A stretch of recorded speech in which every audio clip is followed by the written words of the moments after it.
स्वागत है आप सभी लोगों का मेरे चैनल साइंस और टेक्नोलॉजी में। मैं अनुपम विपुल आप सभी लोगों का स्वागत करता हूं आज के शो रॉकेट मंडे में। If you want to watch this video in English please click the description go to my English only channel.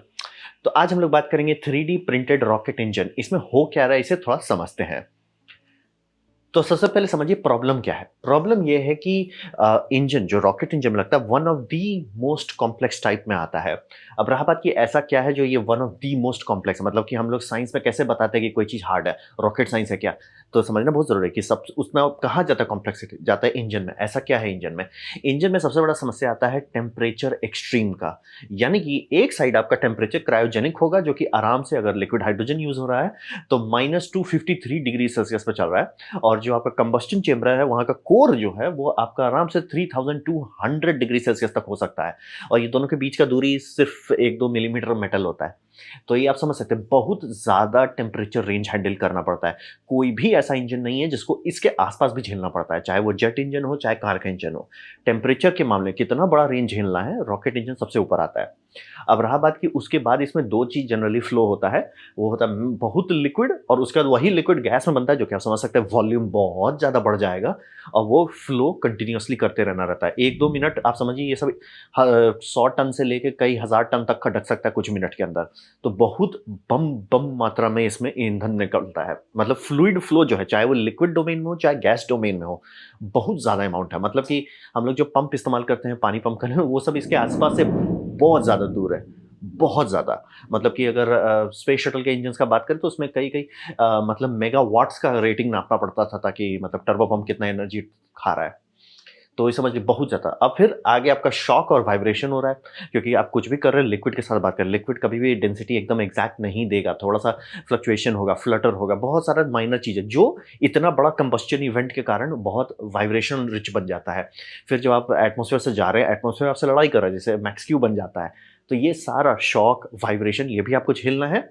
और ये सारा चीज़ अभी तक मुश्किल नहीं था। अब इसको मुश्किल बनाता है कि सब बहुत हल्के होते हुए करना है। मतलब आपका वेट कम होना चाहिए। यहीं पे जान निकल जाता है। क्या ये सारा चीज़ कर सकते हैं? आराम से। वज़न हल्का नहीं कर सकते। अब आपको वज़न हल्का करना है, नहीं करेंगे तो रॉकेट उड़ेगा नहीं। यहीं पे मेन दिक्कत आता है। तो वो सारा चीज़ करने के लिए कि कैसे हम फ्यूल ये इंजन को ठंडा रखें, कैसे उस फ्यूल को ये गैसियस फॉर्म में कन्वर्ट करें, कैसे उसे कंबस्ट करें, कैसे उसे स्टेबली मैनेज करें, ये सारा चीज़ डालते-डालते कॉम्प्लेक्सिटी अथाह हो जाता है। तो समझना बहुत ज़रूरी है कि इसीलिए रॉकेट इंजन कोई ऐसा चीज़ नहीं कि कोई भी बना सकता है। मतलब प्राइवेट कंपनी आज के टाइम पे दिन-रात सुबह-शाम मेहनत करे तो भी 5 साल लग जाएगा। तो ये समझना बहुत ज़रूरी है कि बहुत कॉम्प्लेक्स चीज़ है ये। तो रहा बात भूतकाल में कैसे बनाते थे क्योंकि सैटर्न 5 हो गया आदम ज़माने का तो कैसे करते थे? तो समझिए सबसे ज़्यादा टीडियस काम जो है, जिसमें मतलब आपका सिर खप जाएगा, वो होता था इंजेक्टर प्लेन का डिज़ाइन करना। तो इंजेक्टर प्लेन में इतना फचांग क्यों है? क्योंकि जनरली जो आप ये इंजेक्टर प्लेन देख रहे हैं, इसमें जो एंगल्स हैं, ये सब कैलकुलेट किया जाता है। यानी कि जैसे अगर केरोसिन आ रहा है, तो केरोसिन सेंटर से आएगा। लिक्विड ऑक्सीजन आ रहा है, वो साइड से आएगा ताकि वो वहाँ पे भिड़े और वहाँ पे कोन बना के स्प्लैटर करे, एटमाइज़ हो। एटमाइज़ इतना हो जाए ताकि कंबस्चन स्टेबल रहे, वो ब्लॉब नहीं बनना चाहिए। वो सारा कैलकुलेट तो समझ सकते हैं हज़ारों होल लिटरली कोई ऐसे लेथ में बैठ के ड्रिल करता था। बहुत टीडियस होता था, बहुत फचांग लगता था। तो ये तो हो गया आपका सिर्फ इंजेक्टर प्लेट मतलब जो पहला चीज़ है। फिर आता था आपका रीजनरेटिव कूलिंग जैकेट यानी कि ये जो चेंबर है, ये जो आप पाइप देख रहे हैं, इसके अंदर आपका प्रोपेलेंट चल रहा है, चाहे लिक्विड ऑक्सीजन हो, चाहे आपका लिक्विड हाइड्रोजन हो, कुछ भी आप चलाते रहते हो ताकि ये ठंडा रहे, नहीं तो ये पिघल जाए। मतलब 3200 डिग्री सेल्सियस कोई मेटल नहीं झेल सकता है, ज़्यादा देर नहीं झेल सकता है, हल्का होके तो नहीं झेल सकता है। तो इसके अंदर वो मतलब एक टेम्परेचर एब्सॉर्प्शन मीडियम डाल देते हैं जो कि आपका प्रोपेलेंट है जो कूल कर रहा है इसको। अब रहा बात वो करने के लिए आपको क्या चाहिए? वो करने के लिए चाहिए आपको खूब सारा पाइप्स। मतलब कि सरफेस एरिया फ्लूइड का आपको इतना रखना पड़ेगा ताकि वो एनर्जी जा सके, क्योंकि आप इतना बड़ा उसमें एक छोटा-सा पाइप डालेंगे उससे एनर्जी नहीं ट्रांसफर होगा। तो आपको हल्का करना है, एनर्जी ट्रांसफर भी करना है, तो खूब सरफेस एरिया बढ़ाना पड़ता है। मतलब इसका मैथमेटिकली करेंगे तो आएगा कि 1-2 स्क्वायर किलोमीटर का एरिया सरफेस एरिया तक आ जाता है। काफ़ी सरफेस एरिया है तभी उतने जल्दी उतना गर्मी को आप इधर से उधर ठंडा कर, नहीं तो ये मेल्ट होने लगेगा। तो ये करना बहुत दिक्कत है। 2 जगह पे जनरली किया जाता है, चेंबर में जहाँ पे मेन बूम इवेंट हो रहा है और दूसरा नोज़ल जो बाहर निकल रहा है। और इस सबको करने के लिए पहले पाइप इस्तेमाल किया जाता था। मैंने नीचे वीडियो दे दिया है RL-10 इंजन का आदम ज़माने में कैसे करते थे। तो मतलब पाइप्स ल खूब ले लेके उसको मोड़-मोड़ के लगाते थे, उसके ऊपर सिल्वर सॉल्टर कर मतलब एक्चुअल सिल्वर, सिल्वर करके सोल्डर कर देते थे। क्योंकि सिल्वर का कंडक्शन बहुत अच्छा होता है तो वो इस्तेमाल करते थे। पाइप से कर, लेकिन आप समझ सकते हो पाइप है, पाइप का उतना सरफेस एरिया स्मूथनेस नहीं हुआ, प्लस सरफेस कांटेक्ट उतना अच्छा नहीं हुआ जितना आपका स्क्वायर कांटेक्ट एरिया मिल रहा है उतना पाइप में नहीं मिलेगा। पाइप से हमने गाड़ी खोला, लेकिन उसके बाद हम लोग बदल दिया। फिर वहाँ के अभी आप समझिए इलेक्ट्रोप्लेटिंग करके, जैसे सैटर ये आपका स्पेस शटल का जो इंजन बना था उसके लिए उनको इस तरह के वॉल डिजाइन चाहिए, तो कैसे करते हैं, तो इन्होंने एक कोर लिया, कोर में ये कर दिए, ड्रिल कर दिए, जो आपका मशीनिंग कर दिया ताकि पाथ बन जाए। अब उसके ऊपर कवर कैसे करें, मेटल चाहिए, तो कवर करने के लिए वहाँ पे वैक्स भर के वैक्स के ऊपर से इन्होंने इलेक्ट्रोप्लेटिंग शुरू किया। अब वो प्लेटिंग का लेयर बनाते बनाते इतना थिक तक कर दिए। आपको देखना ही है कैसे हो सकता है, नीचे वीडियो दिया हुआ है। और अब वैसा नहीं करते, अब वो मतलब शुरू शुरू में करते थे, अब ये जो बनाना रहता है जहाँ पे खूब सारा पाइपिंग चाहिए, तो वहाँ पे अभी भी वही करते हैं, शीथ लेते हैं, उस पर पूरा आपका ग्रूविंग कर देते हैं, फिर बाहर से उसमें ग्रूविंग करते हैं और फिर उस दोनों को वेल्ड करते हैं। वेल्ड कैसे करते हैं, ये इसे एक चीज में डालते हैं, जैसे हॉट आइसो प्रेस। तो हॉट आइसो प्रेस में मतलब कि एक बार आप साफ कर दिए मटेरियल को, जैसे रखेंगे बहुत हाई प्रेशर आर्गन में अब उसे दबाओगे कस के, तो वो धीरे धीरे ये वेल्ड कर देता है, मोलिकुलर लेवल पे वेल्ड करता है। वहां पे मतलब आपका फ्लक्स व्लक्स कुछ नहीं रहता, मतलब एक्चुअली प्योर वेल्डिंग हो जाती है वो। तो ऐसे करके हम लोग गाड़ी खोलते थे। मतलब बहुत टाइम खाता था, मतलब असंभव नहीं था, लेकिन इतना फचांग, इतना मेहनत लगता था कि आपको समझ में आ जाएगा कि रॉकेट बनाने के लिए, मतलब सैटर्न 5 बनाने के लिए यूएसए को अपना जीडीपी का लगभग 4% तक देना पड़ गया। अभी का करंट नासा बजट है 0.4%। समझना बहुत जरूरी है, बहुत फचांग खाता है। तो ऐसे करके हम लोगों ने गाड़ी खोला। तो अब आता होगा 3D प्रिंटर क्यों नहीं कर लेते, तो आपको समझ में 3D प्रिंटिंग बहुत पहले से आया था। लेकिन दिक्कत ये था कि जब भी आप कोई चीज़ का पेटेंट करते हैं तो जनरली हर देश कहता है कि भैया आपने बुद्धि लगाया है, आपने पेटेंट किया, बल्ले बल्ले आपको हम एक्सक्लूसिविटी 20 साल का देंगे। इंडिया में भी है, यूएसए में भी है। एक्सक्लूसिविटी का मतलब होता है कि सिर्फ आप ही डिसाइड करो कि आपको किस कंपनी को सेल करना है, आपको उसे कैसे मार्केट उतारना है। अगर कोई दूसरा आपका क्लोन करके उतारता है तो सरकार उस पर मिसाइल मारेगी, मतलब आपको फाइल करना पड़ेगा केस, लेकिन वो सरकार का जिम्मेदारी हो जाता है। तो 20 साल दिया जाता है। अब रहा बात, बहुत बार कंपनी अच्छे से काम करती है, वो आई प्रोडक्ट उतारी मार्केट में, लोगों को खुश की, सब लोग खुश हैं, कोई टेंशन है। कई बार होता है कि कंपनी ने प्रोडक्ट लिया, उसका पेटेंट कराया और ऐसा चीज बनाया जरूरत से ज्यादा दाम मांग रहे हैं कि वो ग्रो नहीं हो रहा है इंडस्ट्री को। तो 3D प्रिंटिंग के साथ भी वही दिक्कत था। 3D प्रिंटिंग 1980s में होने लगा था, लेकिन भैया 1980 में होता तो अभी क्यों बात हो रहा है। बात है कि सब पेटेंट लेके बैठे हुए थे। तो पेटेंट जो फ्यूज मॉडल डिपोजिशन जो है, जो फिलामेंट से बनाया जाता है, इसका पेटेंट एक्सपायर हुआ 2009 में, माइनस कर दिया 20। तो ये रिप रैप मूवमेंट चालू हुआ। रिप रैप मूवमेंट जब चालू हुआ तो 3D एकाएक आम पब्लिक के पास आने लगा, तो ब्रेन बढ़ गया। यानी कि ऐसे कुछ लोग पहुंच रहे थे 3D प्रिंटर तक, कुछ लोग उसमें से ट्राई कर रहे थे। यहां जैसे आया, पूरा का पूरा कॉलेज कूद पड़ा। एक कॉलेज, दो कॉलेज, 10 कॉलेज, 1,000 कॉलेज, 5,000 कॉलेज, इतना स्पीड से इसमें डेवलपमेंट हुआ। तो 2010 से 2020 तक के बीच में जितना 3D प्रिंट में डेवलपमेंट हुआ उससे पहले नहीं था। क्यों? बुद्धि कम थी, एक दो कंपनी को कुछ हुलुलुलु कर रहे हैं। लेकिन जब इतनी पब्लिक टूट पड़ी तो धड़धड़ा के डेवलपमेंट हुआ कि अब आप किसी को स्लाइसर बोलते हैं तो 100 प्रोग्रामर निकल जाएंगे कि भैया स्लाइसिंग सॉफ्टवेयर हम बना देंगे शुरू से लेकर अंत तक। तो ये पहले था ही नहीं। तो अब खुलने लगा, लोग का 3D कर सकते हैं, क्योंकि रिप्रैप मूवमेंट आम पब्लिक के लेवल पे ले आया। फिर अब बात करते हैं आपका मेटल 3D प्रिंटिंग। उसमें भी वही बात था कि उसका भी पेटेंट पहले से बना के रखा हुआ है। ये सब जो आप देख रहे हैं पेटेंट पहले से बना के रखा हुआ है, कोई उसे उतना यूज नहीं कर रहा है, क्योंकि जो कंपनी पेटेंट रखी वो बहुत अथाह पैसा मांग रही थी। मतलब कि उतना दाम सुन के मतलब नासा भी बोले सर थोड़ा ज़्यादा आप नहीं मांग रहे हो, नासा बोल दे कि भैया थोड़ा ज़्यादा नहीं मांग रहे हो। तो इसीलिए उतना कुछ यूज नहीं हुआ, लेकिन पेटेंट एक्सपायर हुआ, धड़ धड़ा के सब लोग टूट पड़े।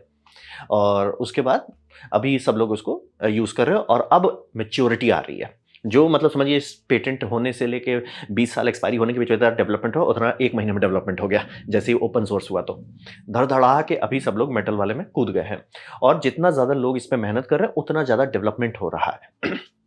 तो 3D प्रिंटिंग इसीलिए अब लोग इसको सीरियसली ले रहे हैं, क्योंकि अब इतना ब्रेन पावर है कि अगर आपके पास कोई प्रॉब्लम आता है कि अरे यार हमको कुछ इस तरह का चाहिए, लॉजिक चाहिए, लोग बैठे हुए हैं।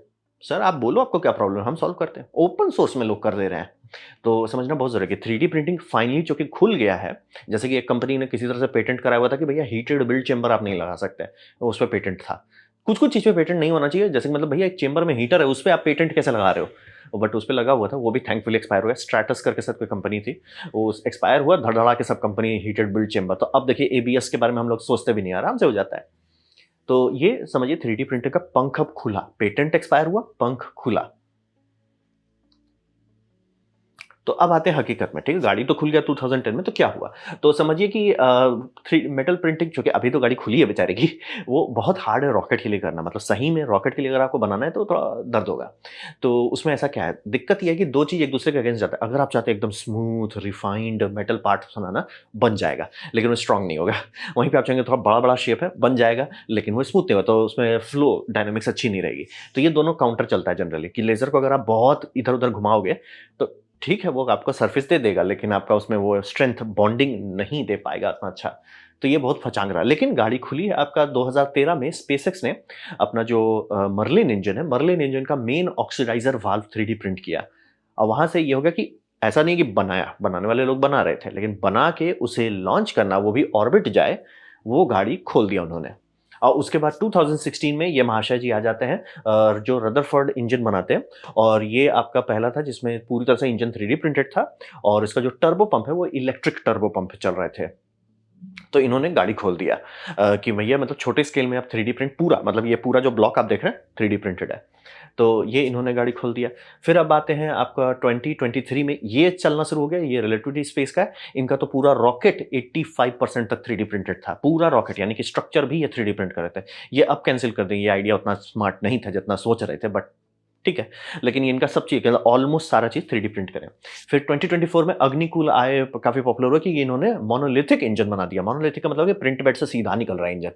तो सीधा निकल रहा है मतलब उसमें आपको बहुत पार्ट्स नहीं जोड़ने हैं। तो ऐसा वो कैसे कर लिए? वो थोड़ा-सा क्लेवर स्मार्टली चले कि वो प्रेशर फेड इंजन बनाए हैं, ना कि टर्बो फेड।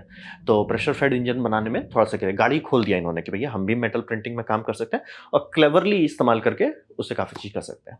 तो गाड़ी खुल चुकी है, ये समझना बहुत ज़रूरी है कि मेटल प्रिंटिंग स्टार्ट हुआ पहले 1-2 कंपोनेंट से, अभी ऑलमोस्ट आप काफ़ी चीज़ बना सकते हैं। तो अब बात करते हैं भविष्य में क्या होगा।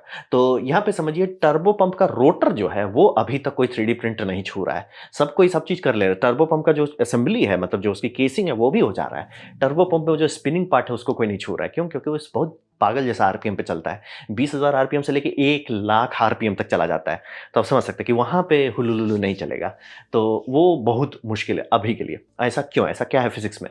फिज़िक्स में दिक्कत है, 3D मेटल प्रिंट करते हैं उसमें वॉइड बहुत बनता है क्योंकि पाउडर है। और उसमें जब आप लिक्विड नहीं फ्लो कर रहे, ग्रेविटी का वो बेनिफिट नहीं मिल रहा, तो पाउडर का जो बॉन्डिंग है एक से दूसरे लेयर में बहुत स्ट्रांग नहीं होता है। काम हो जाता है, बम्बा मुझे बहुत सारे केसेस में लोग सीधा-सीधा चुपचाप से पैसा लो हमको दे दो, काम खत्म। वो हो चुका है। लेकिन रॉकेट जो है ना बहुत ज़्यादा पुश करता है सारी चीज़ को, तो वो करना अभी पॉसिबल नहीं है। तो करते क्या है, आपने 3D प्रिंट के, जैसे नासा के पास है कि भैया ये हम 3D प्रिंट इंजन बनाना चाहते हैं।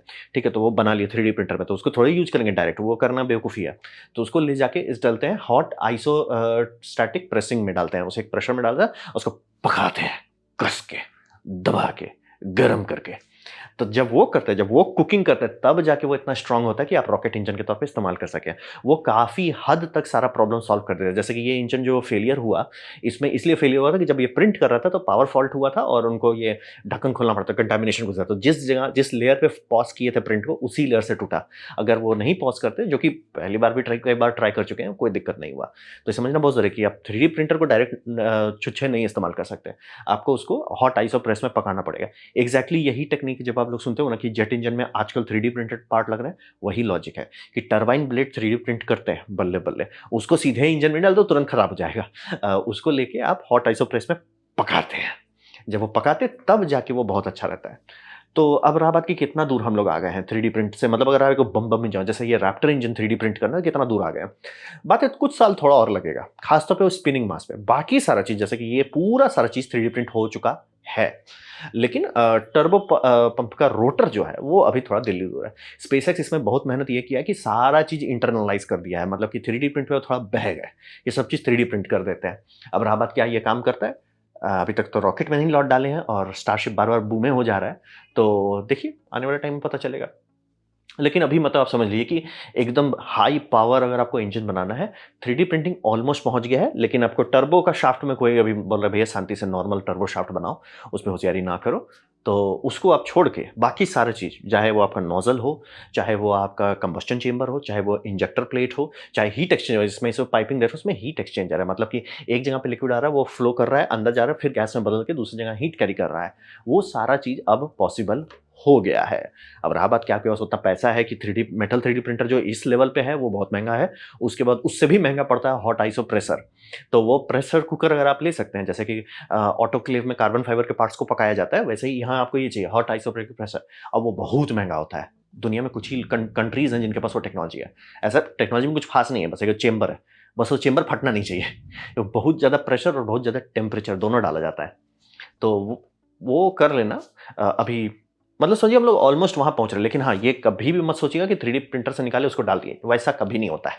वैसा ऑलमोस्ट कोई भी हाई स्ट्रेस इंजन पे नहीं किया जाएगा। हाँ, हल्का इंजन है, प्रेशर फेड इंजन है, आप ट्राई कर सकते हो। बम बम दहाड़ रहे हो इंजन, तो नहीं चलेगा सर, दहाड़ने वाला इंजन को आप इसमें नहीं डाल सकते। तो गाड़ी अच्छी खुली है, लेकिन आपको थोड़ा सतर्क होना पड़ेगा, सावधान होना होगा।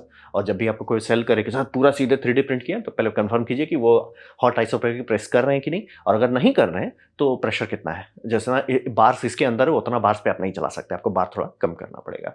और क्या पता कल को मे बी कोई नया लेज़र प्रिंटिंग टेक्नोलॉजी आ जाए, या जैसे मैंने एक दो बार कई बार सुना है कि इलेक्ट्रॉन बीम मेल्टिंग से करके वो ज़्यादा बेटर करता है। ज़्यादा पॉपुलर नहीं है क्योंकि उसके लिए वैक्यूम चाहिए, बट लोग ट्राई कर रहे हैं, क्या पता उससे ज़्यादा फ्लॉलेस पार्ट निकले। तो गाड़ी खुल चुकी है, कुछ ही पार्ट्स बचे हैं, बट ऑलमोस्ट आप पूरा रॉकेट को डिज़ाइन कर सकते हैं आज के टाइम में, जो आपका चल जाए सीधा 3D प्रिंटर से। तो ये था मेरा presentation 3D printed rocket engine का मतलब क्या है, क्या हो रहा है उसके फील्ड में। उम्मीद करता हूँ आपको अच्छा लगा, कुछ सीखने मिला, कुछ समझ में आया। अगर ऐसा है लाइक कर दें, दोस्तों शेयर कर दें, उससे मेरा काफ़ी भला होगा। नहीं अच्छा लगा, नहीं पसंद आया, कोई बात नहीं, आप डिसलाइक दबा सकते हैं। मैं कहूँगा डिसलाइक 2 बार दबाएँ, उससे मुझे पता चले कितना पसंद हुआ है। मैं आपसे कहूँगा कमेंट लिखें, मैं हर कमेंट को पढ़ने की कोशिश करता हूँ। आपसे कहूँगा सब्सक्राइब कीजिए, बेल दबाइए, फ्री हैं तो। आपने वीडियो देखा, जान के मुझे बहुत खुशी हुई। धन्यवाद।